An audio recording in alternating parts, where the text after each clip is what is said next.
ধারণার চাইতেও দ্রুত গলছে থোয়াইটস হিমবাহ। পৃথিবীর বিশালাকার এই হিমবাহের অপর নাম ডুমসডে গ্লেসিয়ার। গবেষকদের অনেকের ধারণা, এই হিমবাহ গলতে শুরু করলে বুঝে নিতে হবে কাছে চলে আসছে ধ্বংসের দিন।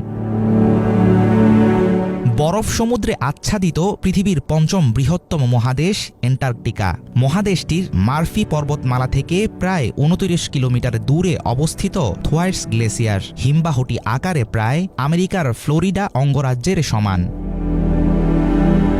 বিশাল আকারের থোয়াইটস গ্লেসিয়ার মেল্টিংয়ের খবর প্রকাশ্যে আসতেই দুশ্চিন্তায় পড়েছেন বিজ্ঞানীরা। আতঙ্কিত হওয়ার যথেষ্ট কারণ রয়েছে। প্রতিবেদন অনুযায়ী অন্যান্য গ্লেসিয়ারের মতো এই হিমবাহটি সময়ের তুলনায় অনেক দ্রুত গলছে।